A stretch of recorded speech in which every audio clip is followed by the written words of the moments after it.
Hi guys. Right, we're back. So Harrison's going to play one. We've had some requests for some sludge play, so we're going to see if we can get in a game there. Yeah. For anybody who isn't familiar with the abominable sludges, we'll take a quick look. The sludge is a green unit. It's tier 3. It's right? a hilarious green. It is a hilarious unit. It's a beautiful beast. Yeah. It is basically a gigantic dog made out of green goo. Well, it's a dog crossed with a seal, I would say. I get a lot of seal vibe out of it. Yeah. Sort of his playful, happy tail. Yeah. So as you can see, it's got an enormous amount of health. And the other cool thing about this unit is that it's basically a gigantic walking AoE damage over time. So, if there's some raptors or sand stingers that are bumming you out, build your sludge and just walk on top of them and watch them die. That's going to be the plan there. Yeah, and what's really interesting about it just can slow units that it gets on top of. So once you get on top of units, which is a little difficult because it moves pretty slowly, but once you get there, you can just drag them under the sludge and they'll just die. Yeah. And you get a pretty cool upgrade for it as well that heals the sludge as it deals damage to the enemy, or deals damage to enemies, which can help keep it alive. It has a great health pool to do that already, but it lets you refill that health pool pretty well because it's a really big target. And since it moves so slowly, it's easy to sort of chip away at and pick away at over the course of a game. So it looks like we found match. We've got about 5 seconds left to go before the matchmaker actually kicks us off. So fingers crossed, we should get in. Yep. See? Here we go. Great. And we are in. All right. So let's go over to our game camera here. 1 second, guys. There we go. All right. On my team, we've got Annihilator and Bad Wolf. Go, guys. I believe very strongly. I'm not sure that the overall dev win-loss record is looking too good between yesterday and today, but maybe we can get a lot of win here. And if we don't, that's okay, because we're happy to have non-devs have a good time here. Yeah, I mean that's part of what is really exciting about this open alpha period is we're actually getting like a huge influx of people who can play the game really well, and that's really exciting to see. We've had a lot of testing over the past couple years, and we have a great pool of daily testers who work with us just all the time fantastically. But getting to expand that pool out now and let more people have fun is just really cool, wonderful experience. So I'm going to go ahead and pick up the sludge. I've also got the Terrapin Trooper on Grath, which has a pretty good charge ability that'll help me engage with enemies and sort of give the sludge a chance to get in there. Because the sludge is a pretty high tier unit, I'm going to try to build Howling Commandos a little earlier. That's going to help bridge that gap so I can actually get enough resources to make my commandos. I'm going to also try to grab the Batterhorns. This is a little risky because it is a pretty high shard investment across a lot of these units. But I know somebody wanted to see a Batterhorn charge into a sludge, so I'll see if I can set it up. That's going to be tough to make happen. I make no promises, but we'll see what we can do. If not, I've got a couple other tools here. Patch bots are going to be a good sink for some of my scrap as well. It's going to help keep these units alive. Grath in general is a very tanky, pretty good sustain oriented hero that can help his allies out a lot with his safeguard ability, and that'll keep them safe and regenerate some of their health. So I can sort of poke, prod, be aggressive, but hopefully keep all of my stuff alive as well. You have somebody in the stream saying frog and sludge equals wins. Yeah, I think ice frog plus abominable sludge is that's a very potent combination. Synergy. We do not have a blue player on our team, so we're not going to be seeing that this game. But that's definitely something to try out if you're playing with a friend, coordinating with them.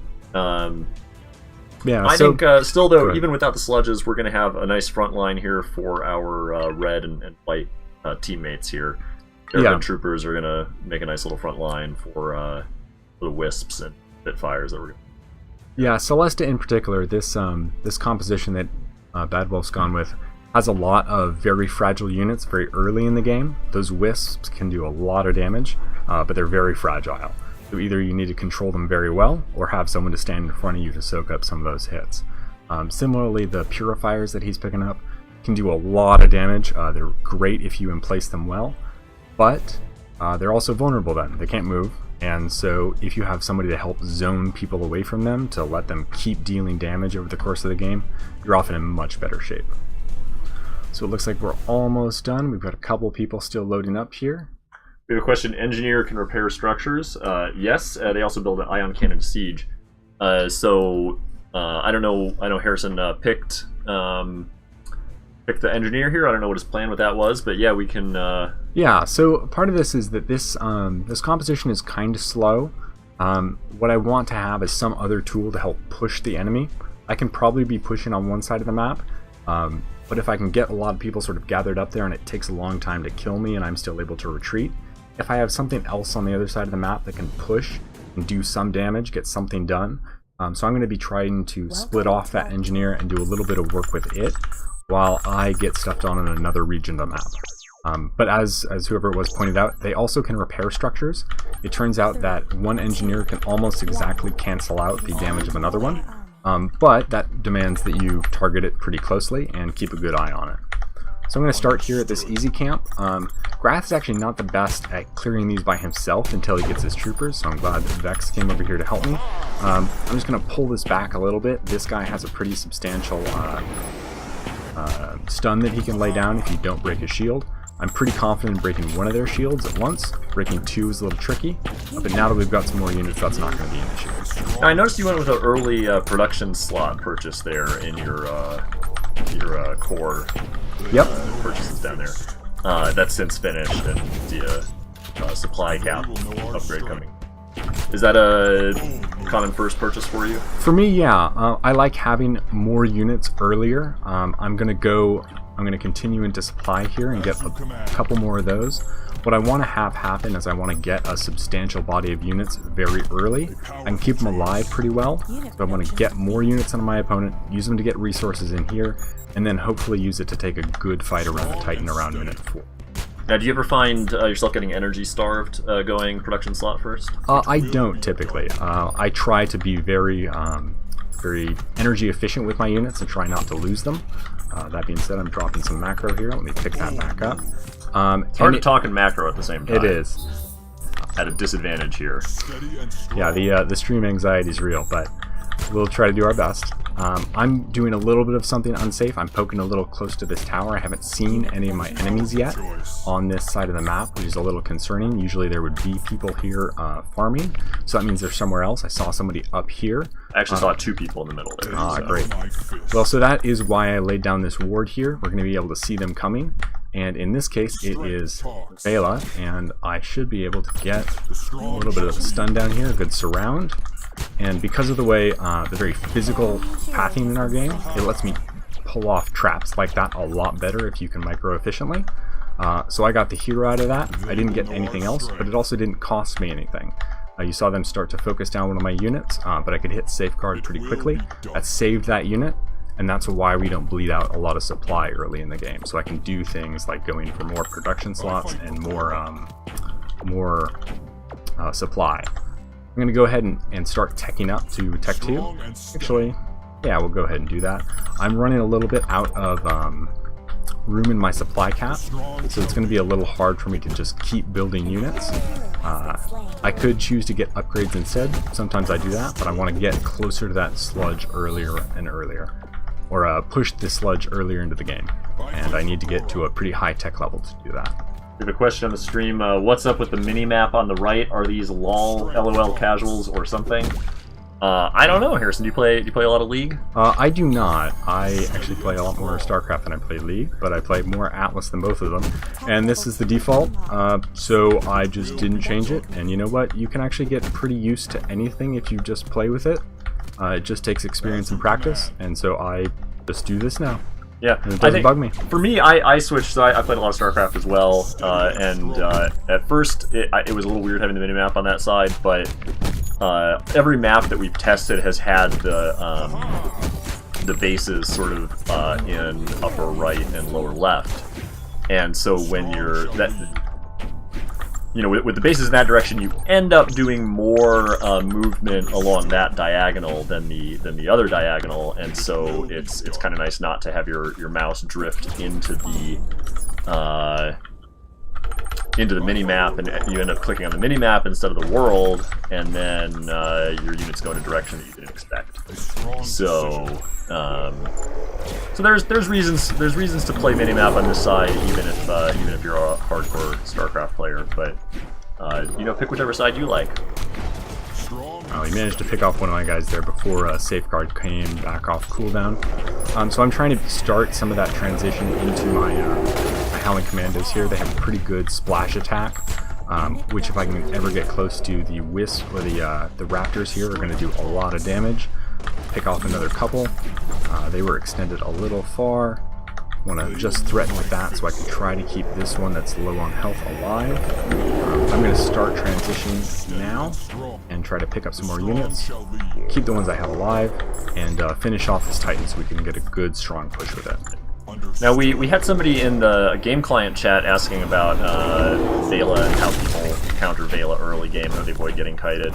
I think Harrison's doing a pretty good job here of punishing Vela for missteps in her kiting, and I think Terrapin Troopers are definitely that gap close is a viable option when you're going up against Raptors there. Yeah, so what's interesting is I haven't been able to transition onto my commandos quite as quick as my opponent has, and that's left the field sort of wide open for him. We got a lot of damage onto that Titan, but haven't quite been able to finish it off yet.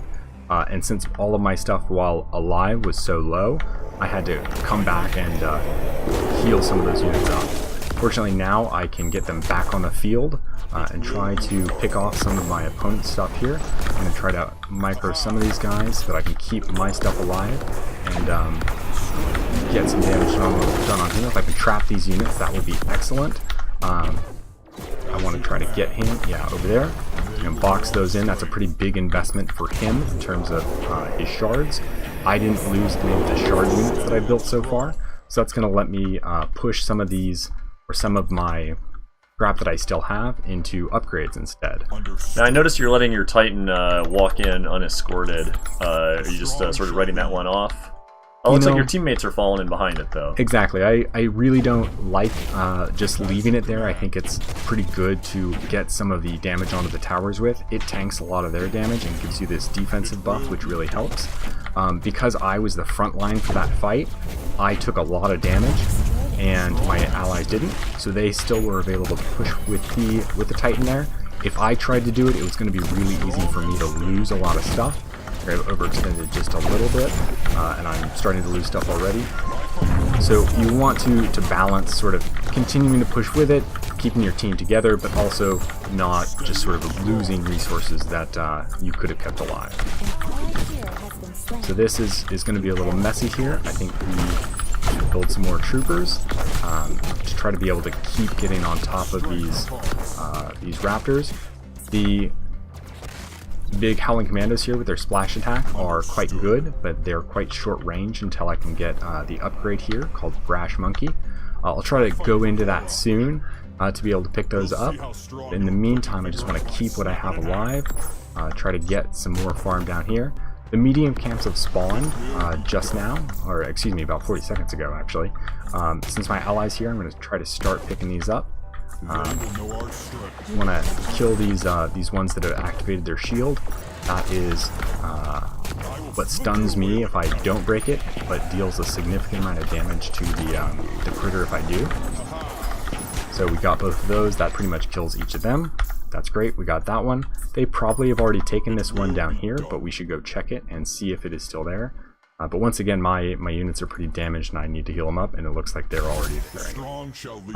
That was a great use of Celesta's basic ability right there to scout out that region, actually, to let us get some safe information about what was going on over there without putting our units at risk. Now, what was that upgrade with the squiggly line and the concentric circles you just bought? This one? Yeah. So that is Brash Monkey. That's the Brash Monkey. That might be my most favorite upgrade name that's pretty in the entire reasonable. game. Yeah. So what I'm doing right here with these Terrapin Troopers is I'm just using their charge ability. When it hits something, it stuns it for a little bit. You can use that while nothing else is going on and you're not going to have to charge into enemy lines. You can use it to stun some of those creep camps to mitigate the damage that they're putting out. Just try to keep your units a little healthier and spend just a little bit less time healing.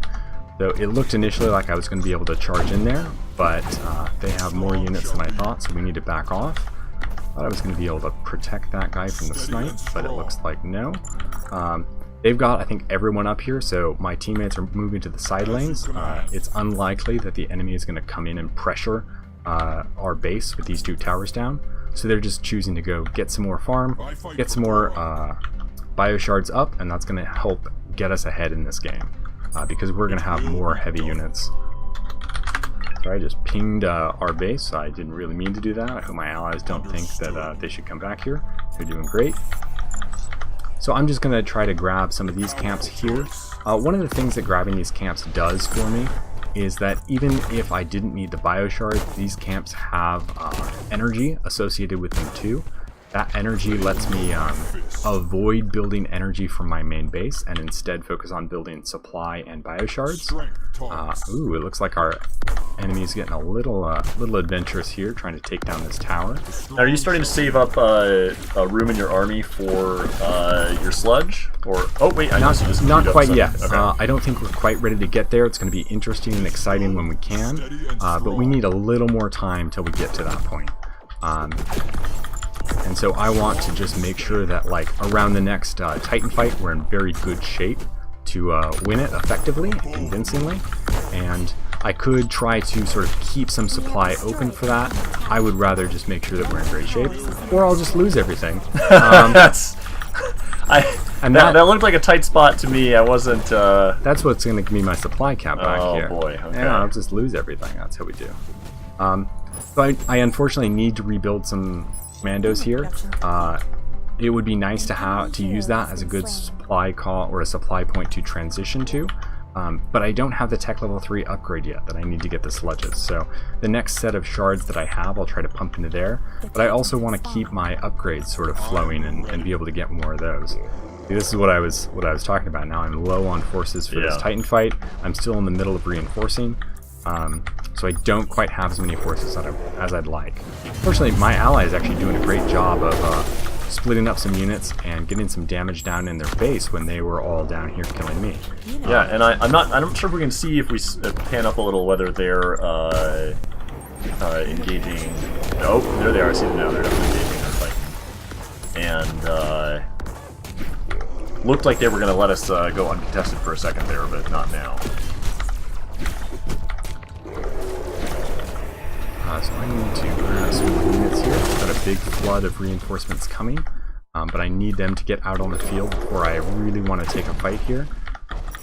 Hopefully having the splash damage from all of these monkeys will help push off some of these Nautilus that he's building, so that I can splash damage onto multiple ones of them at a time and help mitigate some of that armor.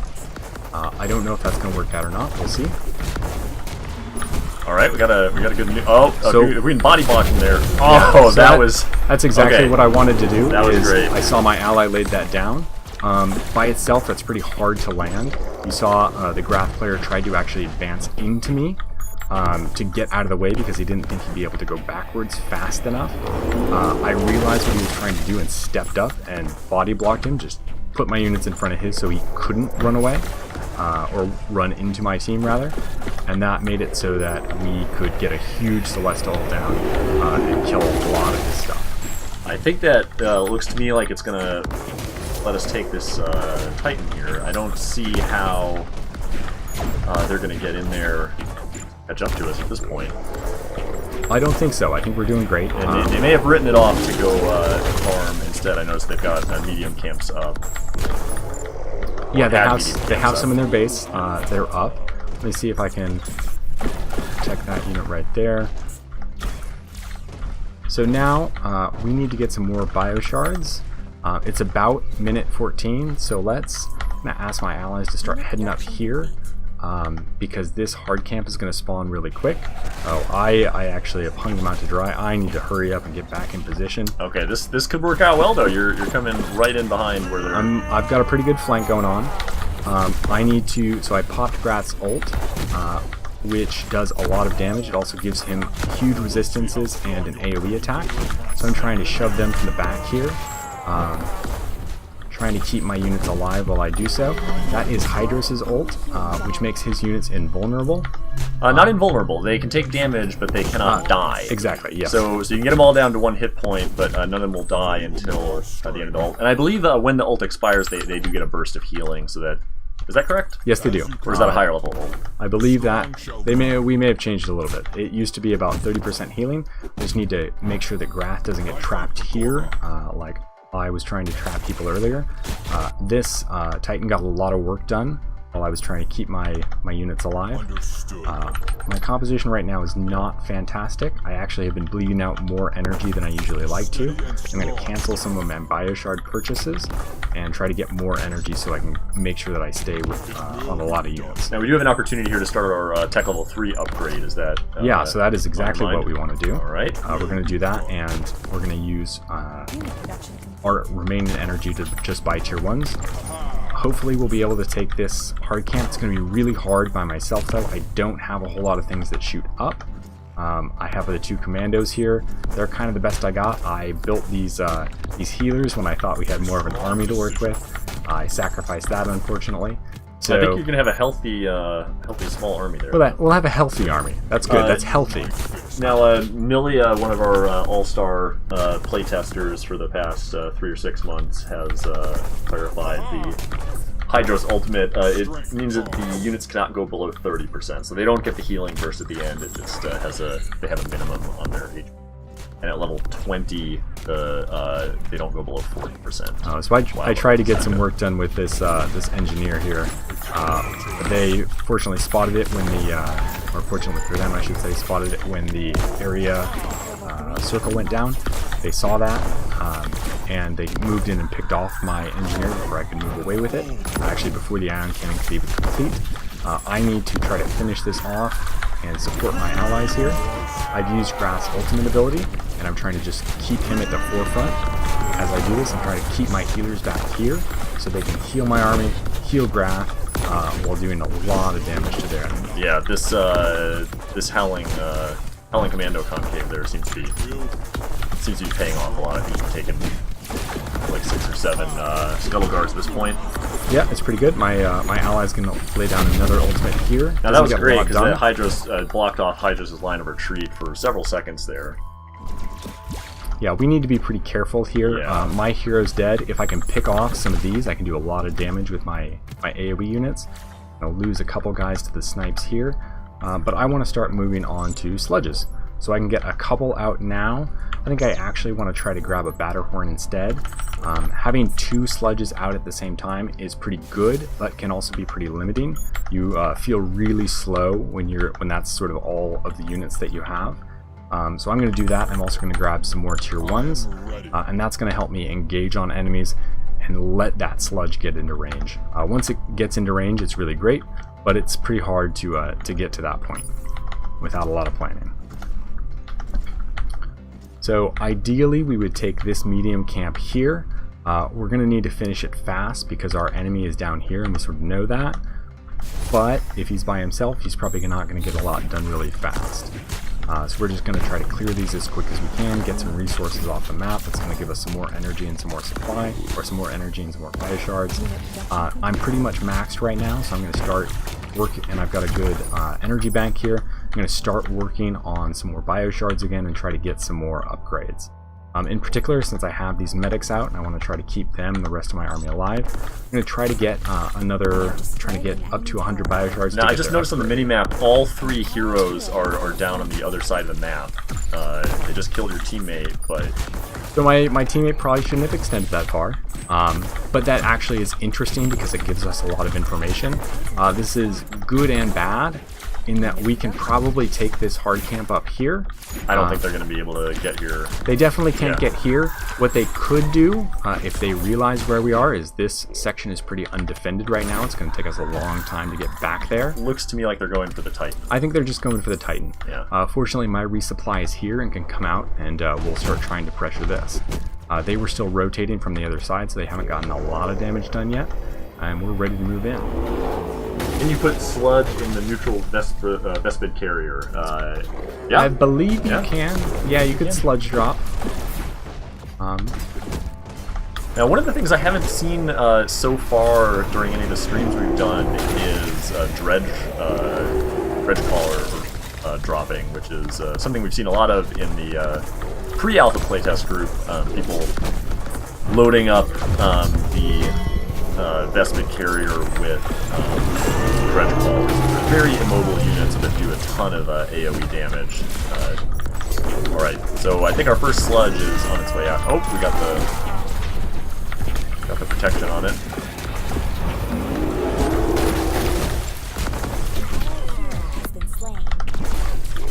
Alright, how do you feel about that trade?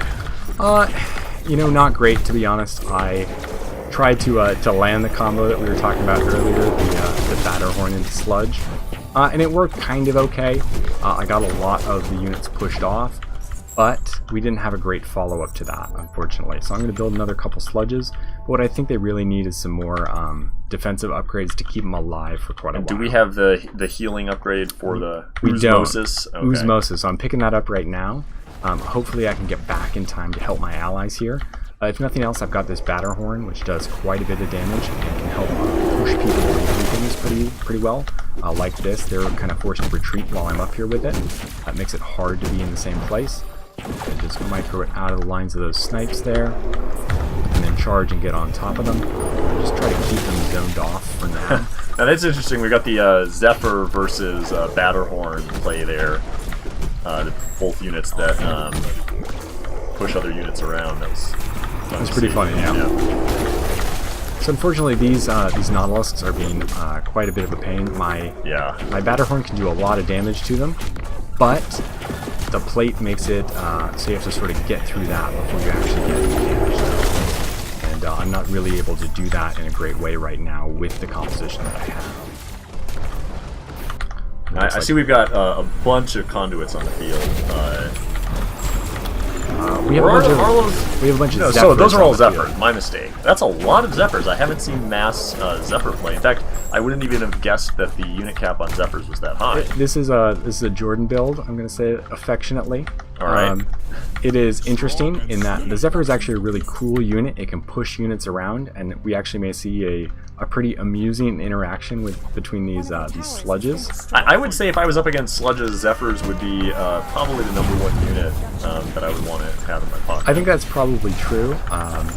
What's interesting about them is the sludges sort of get, because of their acceleration mechanics, get pushed a little further than you might expect when those things get laid down. Sorry, double-click the wrong unit here. Yep, see? Exactly like that.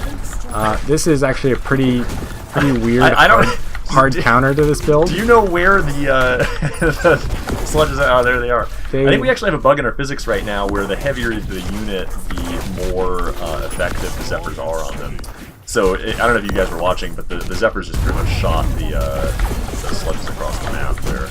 Yeah, this is an odd max acceleration bug where units which have a cap on how fast they can accelerate actually can go in dramatically different directions when I don't think I managed to quite trap those units like I meant to. I have these on a different control group. I'll try to kill those real quick. But unfortunately my sludges, because they're so big, are pretty vulnerable to these snipes. Now, does a sludge do magic damage? I believe it does. I believe so, which I need to also get upgrades for if I want to keep pursuing that composition. I think I'm going to need to grab more tier 1s for a little while, and we're going to need to take some more of the map here. Yeah, those Scuttle Guards are tanky enough that they're just able to sit under that sludge for quite a while without worrying about it too much. Yeah, and the other problem is that the enemy has built a lot of Deadeyes, and they do a lot of single target damage to things that are slow, and the sludge certainly qualifies as slow in that regard, so it's really hard to avoid them. And so that's why I'm going to start transitioning out of that. It's really not going to be very effective against what they're building. The Batterhorn still would be. They're still a little hard to use for that, but they're going to be better than those sludges, so I'm going to go ahead and start working on that instead. Or actually, Howling Commandos are reasonably effective there. We may want to get some more upgrades which will make them more effective. I'm thinking about the next Physical Resist upgrade, which will help a lot for keeping my stuff alive in general. And I may also need some of the Magic Resist here, which will help mitigate some of the damage from those snipes. Fire snipes magical. It's just part of the general consistency of any ability, any active ability that you have to cast. Almost always does magic damage, and any auto attack ability does it looks just normal attack damage. Like my allies are going in here. So what I'm going to build right now is another engineer. They take a little bit of energy, but take no bioshards, and only a little bit of supply. So I'm going to try to move in here and help my allies take down one of these towers. This is a pretty bold move, actually. We don't see this that frequently, where you just push with these units. But I think it's caught my enemy out of position. And that's a nice play for my ally. That's great. So when I was playing earlier today, I felt like my team was doing this kind of thing quite a bit. And it always started out feeling extremely effective. And then we always ended up losing almost everything, and then the next Titan fight with the next Titans would spawn. So you need to make sure that you don't overextend. Yeah. And I think we may already have. May have overextended just a little. Fortunately, I got out with most of my stuff. I don't think my allies did, and that is unfortunate. But we'll do what we can. What does the ability power upgrade do? It basically increases the effectiveness of any of the damage-dealing active abilities. So Destructive Prophecy, or Snipe, or Frostfall. Just basically anything where you have to activate an ability and like to cast it is going to do increased amount of damage with as you purchase ability power upgrades. Looks like my enemy's over here. Oh, I need to be careful with where my units are on the map. To make sure they don't get picked off here. I have my sludge over here just kind of killing this camp. He can just sort of sit on top of it and do some damage to it. I don't know how aggressive the enemy here is going to try to be. These purifiers are set up in a nice position to try to zone out my enemy. I'm trying to just keep my allies' units here alive. And that lets him at least keep some of his stuff up for the Titan fight here. I don't think we're still in a great position, but we're doing alright. I'm going to try to just form a nice front line and try to keep his purifiers alive while he can do some damage. I'm going to try to cut in here, get these units up, and try to deal with that. What does ability power upgrade do for Terraform Dash, if anything? I do not know. It doesn't do anything. They do know damage, and so that upgrade really doesn't help them very much. I'm gonna move there. So my ally has managed to set up these purifiers here, but they aren't really getting into a lot of range of things yet. I think they're That gonna one is going to get sniped. Yep.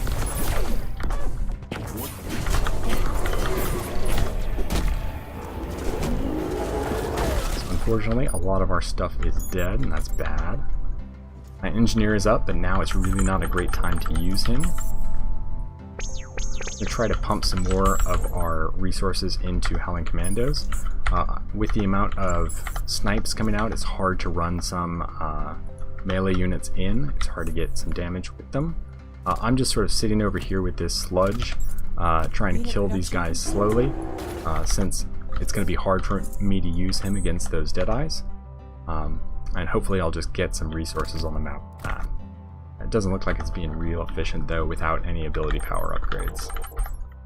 Nice thing is, though, it doesn't require a lot of super vengeance. No. Pretty much going to take those things down. This does not look good for this Titan fight. We're going to have to start thinking about defending the push. Yeah, so we actually should probably be backing off here. I don't think we're going to be able to take that effectively, particularly with those frogs that are sitting there. So we probably want to try to hold around here. We want to sit in this area with all of these ranged units. We want to get the purifiers down in this healing aura. And I want to try to zone for my team and just make sure that nobody can get on top of them. And here comes the Titan.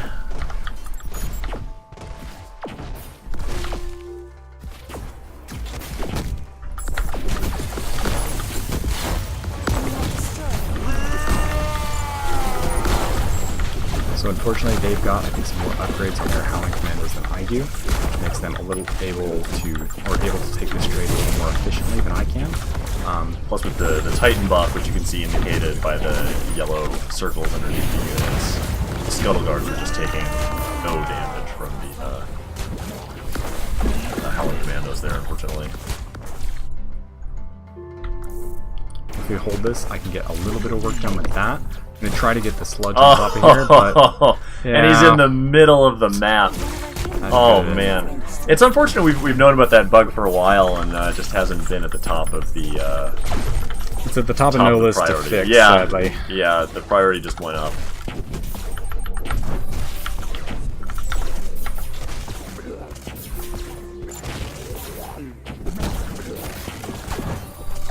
I'm going to try to do something a little cheeky here. I'm going to try to ram these guys over into the damaging aura, but it's over. That was it. GG, everybody. Too bad. Oh, I could have gone better. So there's some sludge play for you. I think it seemed to me like it just got pretty shut down by the between the Dead Eyes and the Zephyrs. Yeah. You either couldn't get the sludges in there, or if you did get them in there, they got sniped down pretty fast. Yeah, so. it's not a build that I would usually do. I don't think it actually is very good. Very well. There are situations though where it can be powerful. Having the sludge in your back pocket, if you've got an opponent that's just spamming T1, it can be extremely effective. Particularly if they aren't paying attention or have units that you can, or have units on your side that can slow them and keep them in range of that. That's great. Let's go ahead and flip back to our scene camera here. But against this type of composition with a lot of slows on the enemy team, a lot of freezes, and a lot of single target snipes or flat out repositioning, it just invalidates a lot of units like that without being really clever with them. And you know, that is something that we tried to do to make it work, but we would have probably been better off sticking with more troopers and playing it that way instead. Yeah, commandos and troopers I feel like can really tear a Vela army apart. With between the stun and the AoE, it's just a very effective counter to. Yeah, and Raptors. If we would have had some more magic resist here, I think those would have stayed alive a little longer. It's just we were pumping so much scrap, particularly in the early game, into getting things like this. It was hard to manage enough scrap to buy more patch bots to keep my stuff alive and buy more upgrades that would have made them better. Yeah. Oh well, GG. All right, you gonna play another one? I think we are done for today. We've been working pretty hard for quite a while, and we're gonna need to take some time off here and rest. But thanks a lot for watching. We'll take a couple of questions before we sign off here. Hey guys, is it possible to add the option to not cast every available spell when you have a group of casters selected? It is only when you cast a spell in the alt. Right now, that depends on the spell. There are some abilities that do group activate, so like Grath's Charge is a good example of that. It just comes down to like what do you often want to happen, and so we had to make a choice between the two. Things like Apocalypse Blast, they're big AoE damage. Not all fire when you hit one, and that lets you lay down a good Dead Eyes, for instance. Exactly. Frostfall. Actually, most all the targeted ones. There's a few cases like the dash that you do, often because you're trying to make these surrounds with. So earlier in that game, you saw me individually selecting some of the troopers and using the dash at the stun it. That's what you have to do for those abilities. That's a little bit more micro intensive when you want to make that choice, but you can still do it. Yeah. And there are certainly, I think, some abilities where I kind of wish I had that option, like the Arctic Newt's attack slow. I'm forgetting the name of it right now. That's one where if you could configure that, you just sit there and get chain stuns basically for free by hitting Cold snap. Cold snap. That's right. Yeah. At the same time, because it does take some, that is part of the balance of the unit. If you're really good, you can chain slow somebody by using that ability on different ones over again. Yeah. But it's not easy. No, it's definitely not easy. So yeah, whether we would add that option in, it's a little hard to say because it removes a little bit of skill cap, and hopefully most of the units already have the casting behavior that you probably. All right. All right. As a new player, I don't know all the units. It'd be a good once everyone has selected their units to have a tooltip on the unit cards so I can see what my opponent picked. I agree. The bar at the top of the unit selection screen, it does show all the units, but they're very small, and there is no mouse over tooltip. That's something we certainly. Yeah.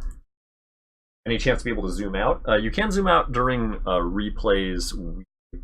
I think zooming out in game is going to be possibly perceived as a balance issue. I know it probably doesn't matter too much for certainly the level that I play. It wouldn't matter it's certainly high tricky. Level play. Being able to see more of the map is almost always an advantage. We've tried to make, and it changes some other attributes of the game, like how difficult to affect things. Now that may be a choice that you make, but we've chosen a camera angle that looks good in terms of art that's in the game, feels good to play with, and provides everyone the consistent sort of vision of how much of the map do you see at once, and that affects how we scale. That like is tricky to change, but you can totally hit page down, zoom out. Yep. I have been informed that I need to be about this close to any microphone.